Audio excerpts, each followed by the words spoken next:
Saudara-saudara yang terkasih dalam nama Tuhan kita Yesus Kristus, hari ini kita bersyukur karena kita bisa kembali dalam program belajar Alkitab Renungan satu pasal satu hari. Nah, hari ini kita akan merenungkan firman Tuhan dari kitab Kejadian pasalnya yang ke-35. Nah, hari ini kita akan melihat bagaimana Yakub akan kembali ke Betel dan bagaimana dia mempersiapkan dirinya untuk menyembah Tuhan. Dan kita harus belajar dari apa yang dilakukan oleh Yakub ketika kita mengatakan kita mau menyembah Tuhan, ketika kita mau katakan bahwa kita mau mengikut Tuhan seumur hidup kita. Dari sini kita akan belajar bersama-sama dan merenungkan firman Tuhan ini bersama-sama. Nah, sebelumnya mari kita menyanyikan pujian nomor 179 dari KPPK yang berjudul Kini Ku Milik Yesus. Kasih Tuhan Yesus tak berakhir, tiada kuasa yang memisahkanku, yang menebusku korban diri, kini ku miliknya, kini ku milik Yesus, dan Yesus milikku.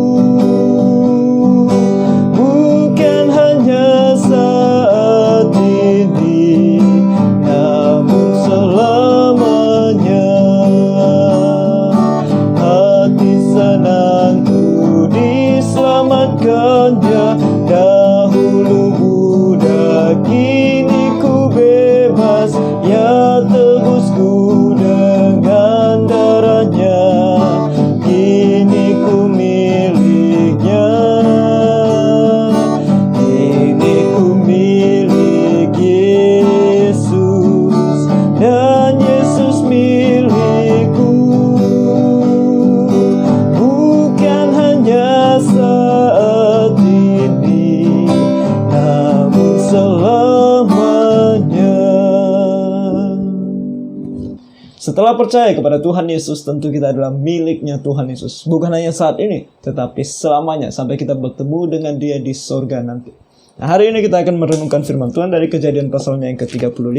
Mari sama-sama kita buka Alkitab kita membacanya bersama-sama, dan kita akan merenungkannya bersama-sama. Kejadian pasal 35. Ayatnya yang pertama. Allah berfirman kepada Yakub, "Bersiaplah, pergilah ke Betel, tinggallah di situ dan buatlah di situ mezbah bagi Allah yang telah menampakkan diri kepadamu ketika engkau lari dari Esau kakakmu." Ingat apa yang terjadi di dalam pasal 28. Ketika Yakub lari dari rumah orang tuanya, dia pergi ke Padan Aram. Dan di sana, sebelum dia sampai ke Padan Aram, kita melihat dia suatu hari berada di sebuah tempat yang dia sebut nantinya sebagai Betel, rumah Allah. Dan di sana dia melihat ada sebuah tangga yang dari sorga dan bumi, di mana malaikat turun dari sorga dan naik kembali ke sorga. Dan di sana juga dia bertemu dengan Tuhan dan Tuhan berfirman kepadanya untuk pertama kalinya. Dan di sana juga dia mengatakan bahwa dia bernazar jikalau Tuhan yang menampakkan diri kepadanya itu menolong dia sampai akhirnya dia bisa kembali ke rumah ayahnya, maka Allah itu akan menjadi Allahnya dia. Dan di situ adalah sebuah hal yang kita lihat bahwa Yakub masih belum sungguh-sungguh percaya kepada Tuhan. Tetapi di sini kita sudah melihat beberapa pasal sebelumnya bagaimana perubahan yang terjadi di dalam kehidupan Yakub, di mana dia sudah sungguh-sungguh percaya kepada Tuhan, dia sudah tahu betul siapa Tuhan, dan dia menyerahkan hidupnya di dalam tangan Tuhan. Dan kali ini ketika sebelum sampai ke Betel, Tuhan berkata kepada dia, "Pergilah ke Betel," karena mereka masih ada di Sikem. Lalu di ayat kedua dikatakan di sini, "Lalu berkatalah Yakub dengan seisi rumahnya dan kepada semua orang yang bersama-sama dengan dia." Perintah Tuhan untuk pergi ke Betel adalah untuk menyembah Tuhan, membangun di sana mezbah untuk beribadah kepada Tuhan. Nah, sebelum dia beribadah kepada Tuhan, ada hal yang perlu dia persiapkan agar dia layak datang di hadapan Tuhan. Dan ini bisa menjadi pelajaran bagi kita, sebab kita yang mau datang beribadah kepada Tuhan, adakah kita mempersiapkan diri kita? Kita melihat di sini anak Tuhan yang mengerti karakter Tuhan, yaitu kekudusan Tuhan. Itu tidak sembarangan ketika datang beribadah kepada Tuhan. Kita hidup di dalam masa yang dimana kita merasa apa yang terlihat dari luar itu tidak penting. Yang penting adalah apa yang ada di dalam. Dan apa yang kita lihat dari Yakub di sini, mengingat akan kekudusan Allah. Bahkan hal dari luar pun begitu penting untuk menunjukkan apa yang ada di dalam. Dan itu akan menjadi pelajaran dan renungan kita yang paling penting. Sehingga ketika kita datang beribadah kepada Tuhan, kita tidak asal-asalan datang beribadah kepadanya, tetapi kita datang kepadanya dengan layak di hadapannya. Nah, apa yang dilakukan oleh Yakub? Pertama, jauhkanlah dewa-dewa asing yang ada di tengah-tengah kamu, tahirkanlah dirimu dan tukarlah pakaian. Menjauhkan dewa-dewa asing. Jikalau masih ada di antara kamu yang percaya kepada dewa asing, kita tidak akan pernah bisa menyembah Tuhan. Begitu banyak dewa asing atau ala-ala lain yang ada di dalam kehidupan kita. Bagi Yakub jelas, seperti contohnya Rahel, dia menyembunyikan terafim ayahnya yang bisa dikatakan atau dipakai menjadi sebuah jimat. Itu harus ditinggalkan. Oleh karena itu, ketika kita berkata bahwa kita percaya kepada Tuhan Yesus, maka segala Allah lain yang kita percaya selama ini harus kita tinggalkan. Tidak ada lagi yang namanya penyembahan berhala. Tidak ada lagi yang namanya berdoa kepada leluhur. Tidak ada lagi yang namanya berdoa kepada Allah lain. Tidak ada lagi namanya pergi kepada dukun. Tidak ada lagi yang namanya pergi kepada orang pintar. Yang kita percaya hanya Tuhan, yang kita sembah hanya Tuhan. Dan kita hanya berdoa kepada Tuhan. Segala hal yang lain yang dimana kita datang berdoa kepada mereka, itu adalah berhala. Dan di sini kita melihat bagaimana Yakub sebelum dia beribadah kepada Tuhan, dia mau melepaskan semua berhala yang ada. Karena bukan hanya dia yang beribadah, keluarganya juga ikut beribadah, maka keluarganya ikut beribadah bersama dengan dia, harus meninggalkan seluruh berhala yang ada. Dan itu harus bagi kita sebagai anak-anak Tuhan. Kalau kita memang sungguh-sungguh mau beribadah kepada Tuhan. Kemudian dia katakan bukan hanya berhala yang harus dijauhkan, dia katakan juga tahirkanlah dirimu. Berarti diri sendiri. Sucikan dirimu. Segala dosa yang ada dalam pikiran dan hatimu, engkau harus datang kepada Tuhan dan bertobat. Meminta Tuhan untuk mengampuninya. Menyatakan di hadapan Tuhan. Mengungkapkan kepada Tuhan. Menyatakan di hadapan Tuhan bahwa engkau menyesal akan segala dosamu. Dan engkau datang di hadapan Tuhan nantinya beribadah dengan layak di hadapannya. Dan bukan hanya itu, apa dikatakan sini, tukarlah pakaianmu. Kenapa perlu untuk menukar pakaian? Itu adalah sebuah simbol dari kesucian yang ada di dalam. Kita membersihkan hati kita yang di dalam, dan kita harus menunjukkannya melalui apa yang terlihat di luar. Oleh karena itu, ini menjadi satu hal yang sangat penting. Sebab zaman sekarang kita berkata tidak perlu apa yang ada di luar. Jadi kita bisa datang beribadah kepada Tuhan dengan berpakaian apa saja. Yang baik itu yang tertutup semua maupun yang seksi. Ada orang datang beribadah kepada Tuhan dengan rok di atas lutut, bahkan rok mini mungkin, dengan pakaian yang bolong sana sini, dengan berpakaian begitu glamor, menunjukkan perhiasannya yang banyak. Apakah itu cara kita datang di hadapan Tuhan? Apakah itu yang ada di dalam hati kita yang mau kita tunjukkan di hadapan Tuhan? Memang Tuhan melihat apa yang dalam hati, tetapi Tuhan juga melihat apa yang ada di luar. Dan itu bisa menjadi kesaksian juga bagi orang lain. Karena hidup kita ini adalah kesaksian bagi Tuhan. Kita datang beribadah kepada Tuhan dengan glamor. Apa kesaksian yang mau kita tunjukkan kepada orang lain? Kita mau menunjukkan kepada mereka bahwa kita ini anak Tuhan. Atau kita mau menunjukkan kepada mereka bahwa kita adalah anak dunia. Begitu mencintai harta dunia. Kita mau menunjukkan kekudusan atau kita mau menunjukkan keseksian. Itu harus kita betul-betul pikirkan. Dan kita perlu renungkan. Sekarang, kembali saya ulang, zaman sekarang, perkataan yang mengatakan yang di luar itu tidak penting, yang di dalam itu lebih penting, itu selalu dikumandangkan dan selalu diperkatakan. Firman Tuhan, kalau kita membaca terus-menerus, secara konsisten menunjukkan kepada kita bahwa apa yang ada di dalam itu ditunjukkan dari luar. Karena orang tidak tahu apa yang ada di dalam.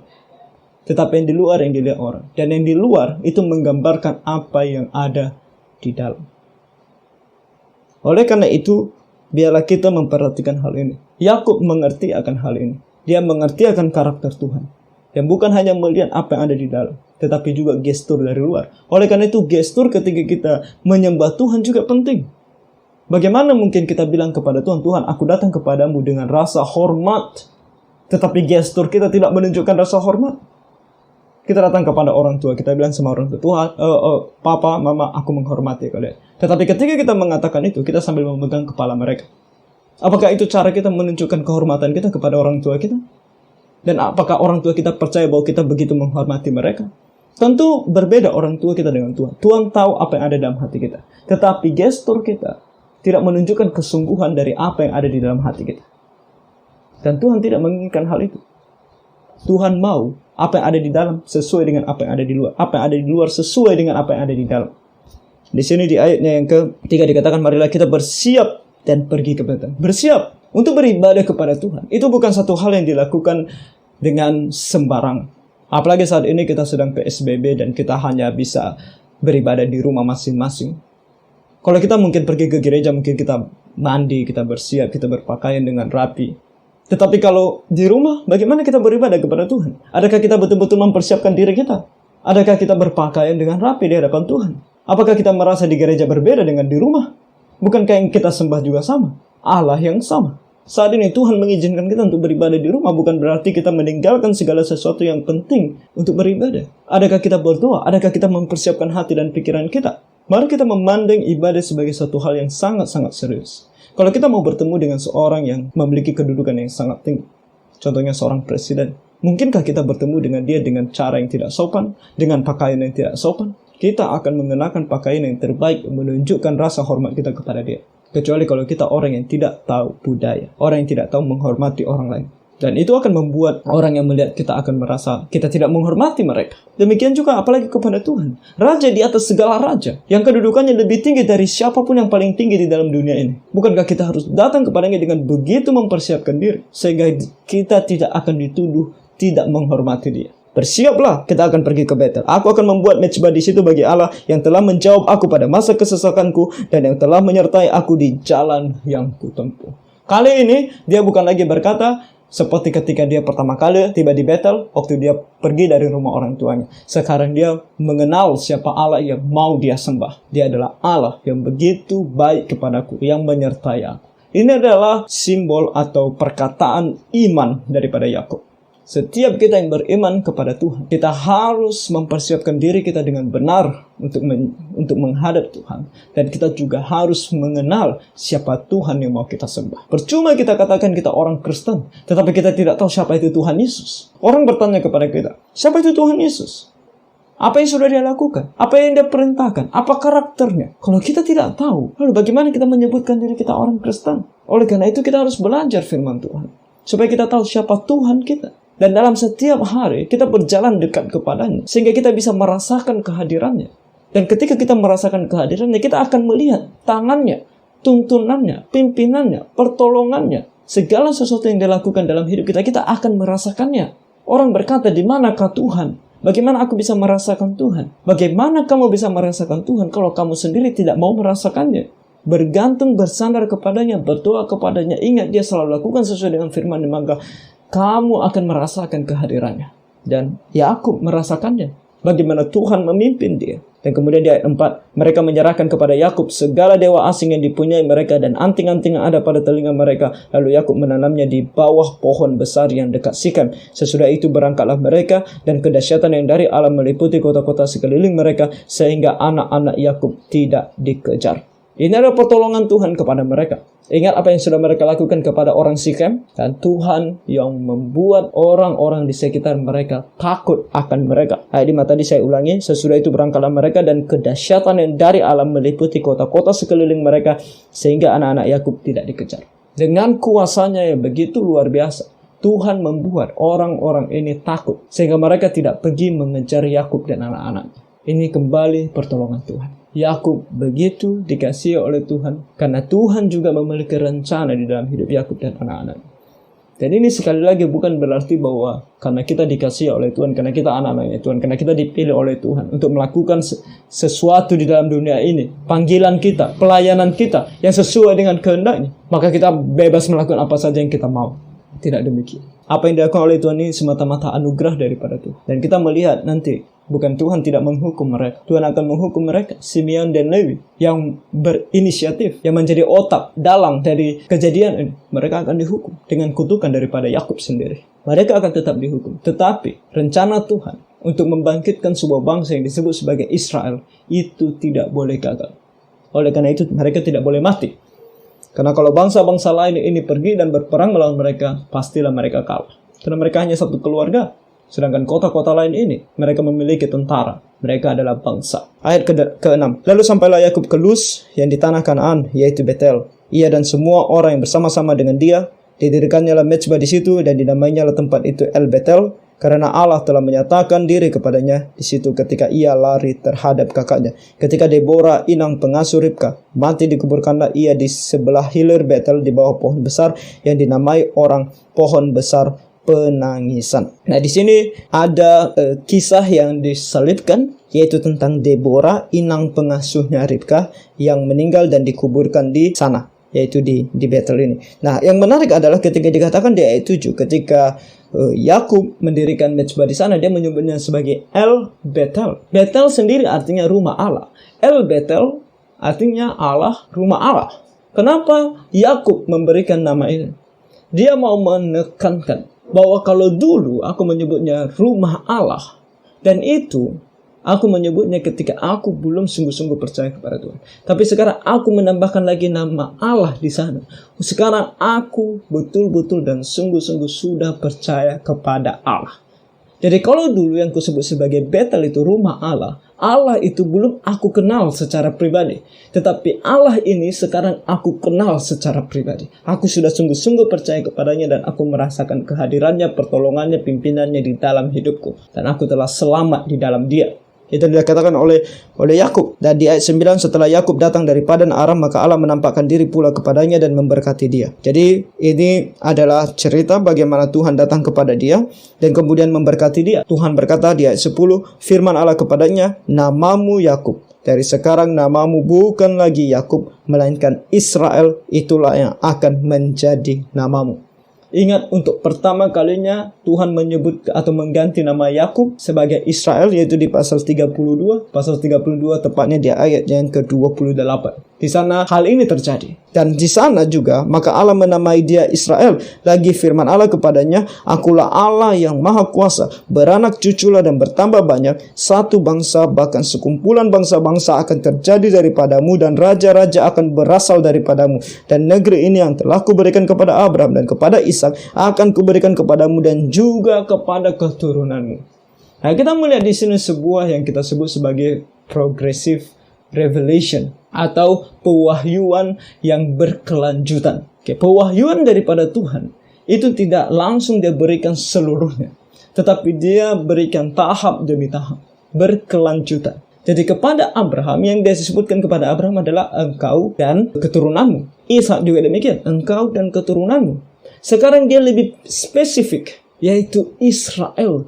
Sekarang nama Israel muncul. Jadi dari Yakub, sekarang lebih spesifik kepada anak-anaknya yang akan disebut sebagai bangsa Israel. Lebih spesifik. Dan nanti kita akan melihat terus lebih spesifik sampai nantinya kita mengetahui dari mana Kristus akan lahir.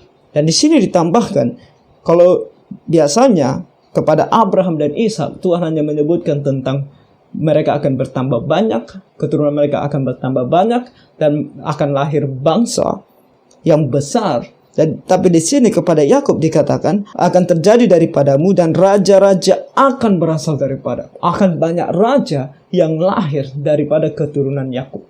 Kita akan melihat kisah para raja-raja Israel dan nantinya Yehuda setelah bangsa Israel terbagi dua. Begitu banyak raja yang akan muncul. Dan nanti kita juga akan melihat dari keturunan siapa raja-raja ini. Kalau sekarang Yakub mempunyai, nanti kita akan tahu dia mempunyai 12 anak laki-laki.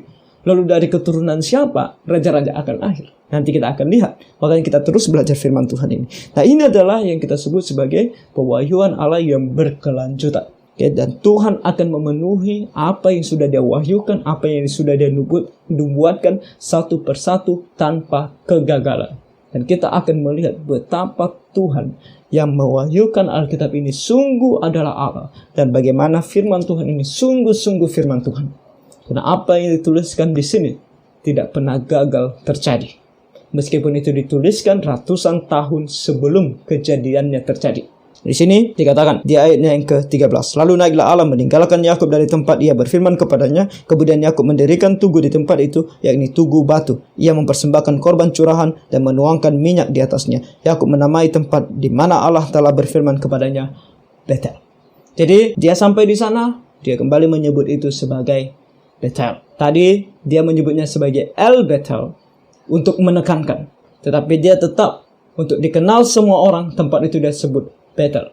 Tetapi Betel ini bukan lagi Betel yang kemarin. Kalau Betel yang kemarin dia sebutkan itu karena dia belum mengenal Allah itu. Tetapi sekarang Betel yang satu ini dia sebutkan dengan pengetahuan yang benar akan siapa Allah. Yaitu Allah Juru Selamat pribadinya. Tidak lain dan tidak bukan adalah Tuhan Yesus sendiri. Jadi saudara-saudara, apa yang dilakukan oleh Yakub di sini adalah hal yang harus kita pikirkan dan renungkan. Sudahkah kita sungguh-sungguh percaya kepada Tuhan? Kalau kita sudah sungguh-sungguh percaya kepada Tuhan, adakah kerinduan kita seperti Yakub? Datang ke rumah Tuhan, datang untuk menyembah Tuhan selalu. Dan ketika kita datang menyembah Tuhan, beribadah kepada Tuhan, adakah kita mempersiapkan diri kita dengan baik dan benar? Adakah kita melakukan segala hal supaya ibadah kita nantinya sesuai dengan kehendak Tuhan? Dan ketika kita beribadah kepada Tuhan, adakah kita mengenal Dia sebagai Tuhan yang sesungguhnya yang sesuai dengan Alkitab? Nah, itu kita harus renungkan. Dan kita harus betul-betul mulai dari sekarang belajar firman Tuhan untuk mengenal siapa Tuhannya kita. Dan kita bisa beribadah kepadanya di dalam roh dan kebenaran sesuai dengan apa yang Dia inginkan. Tidak sembarangan. Karena sekarang banyak ibadah yang sembarangan, yang tidak menggambarkan rasa hormat dan takut kepada Tuhan, yang tidak dilakukan di dalam roh dan kebenaran. Apa itu semua? Bagaimana caranya? Belajar firman Tuhan, baca firman Tuhan. Jangan mau hanya mendengar kutipan-kutipan firman Tuhan yang di luar konteks, yang tidak sesuai dengan konteks keseluruhan Alkitab, yang tidak sesuai dengan konteks karakternya Allah. Semuanya itu harus dimasukkan ke dalam ayat-ayat yang dipakai tentang ibadah. Ayat 16. Sesudah itu berangkatlah mereka dari Betel. Ketika mereka tidak berapa jauh lagi dari Efrata, bersalinlah Rahel, dan bersalinnya itu sangat sukar. Di sini Rahel mau melahirkan.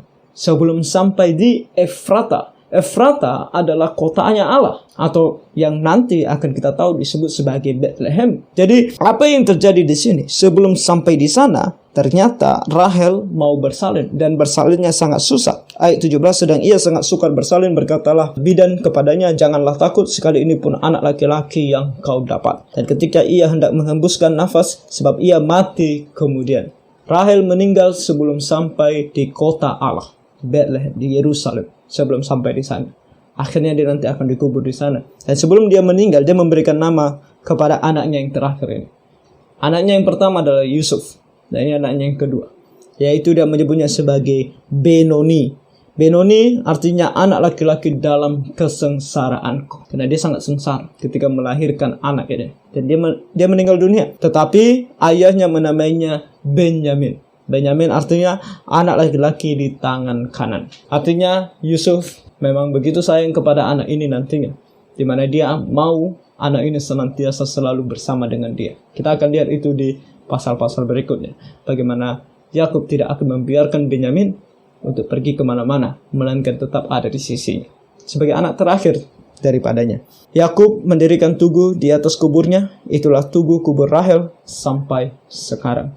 Nah, banyak sekali para komentator yang percaya bahwa ini juga menunjukkan bagaimana ternyata perempuan pilihan Allah untuk meneruskan atau menjadi istri dari Yakub yang akan meneruskan keturunan pilihan Allah untuk menjadi bangsa yang besar memang Lea, bukan Rahel. Karena Rahel meninggal tidak dikuburkan bersama-sama dengan nenek moyang daripada Yakub. Karena ingat, bagi mereka tanah atau simbol dari kepercayaan mereka bahwa tanah itu adalah milik mereka ketika mereka dikuburkan di sana bersama dengan nenek moyang mereka. Jadi banyak sekali komentator yang percaya bahwa ternyata ini adalah simbol juga yang menyatakan bahwa Rahel bukanlah perempuan pilihan Allah. Seharusnya Lea, dan seharusnya Yakub tidak pernah menikahi Rahel. Lalu kalau kita bertanya, kalau tidak menikahi Rahel dan tidak menikahi budak perempuan atau hamba perempuan mereka, bagaimana nantinya Yakub memiliki 12 anak yang kemudian menjadi ke-12 suku dari bangsa Israel? Tidak ada yang mustahil bagi Tuhan. Kalau Lea waktu itu hanya dinikahi oleh Yakub, hanya Lea saja sendiri. Lea akan diberikan Tuhan kemampuan untuk melahirkan 12 anak. Tidak ada yang mustahil bagi Tuhan. Kesalahan ketika Yakub melakukan poligami pada saat ini di dalam kehidupannya. Ayat 21, sesudah itu berangkatlah Israel. Sekarang Tuhan mulai menggunakan kata Israel dan untuk memberitahukan bahwa ini adalah pangeran Allah. Keluarga ini, keturunan ini, dan akan menjadi sebuah bangsa nantinya adalah umat pilihan Allah, menjadi saksi bagi Tuhan. Lalu ia memasang kemahnya di seberang Migdal Eder. Ketika Israel diam di negeri ini, terjadilah bahwa Ruben sampai tidur dengan Bilha, gundik ayahnya, dan kedengaranlah hal itu kepada Israel, kepada Yakub. Apa yang dilakukan oleh Ruben? Ruben tidur dengan, bisa dikatakan, ibu tirinya. Dan ini ketahuan kepada Yakub. Dan apa yang dilakukan oleh Yakub? Saat ini dia tidak melakukan apa-apa. Nanti kita akan lihat hukuman bagi Ruben di pasal-pasal selanjutnya. Adapun anak lelaki Yakub 12 orang jumlahnya. Jadi diperjelas di sini berapa orang anaknya. Disebutkan anak Lea ialah Ruben, anak sulung Yakub. Kemudian Simeon, Lewi, Yehuda, Isakhar, dan Zebulun. Ingat, setiap kata yang disampaikan oleh Tuhan di dalam firman-Nya itu sangat penting. Tidak ada yang tidak penting sama sekali. Oke, makanya kita percaya bahwa firman Tuhan akan dijaga oleh Tuhan dari tahun ke tahun, dari generasi ke generasi, tetap sempurna, tanpa kesalahan. Karena setiap kata yang disebutkan oleh Tuhan, yang dituliskan di dalam Alkitab itu sangat penting. Nah, apa yang saya maksudkan di sini sangat penting adalah ketika Tuhan katakan, anak-anak Lea ialah Ruben, anak sulung Yakub.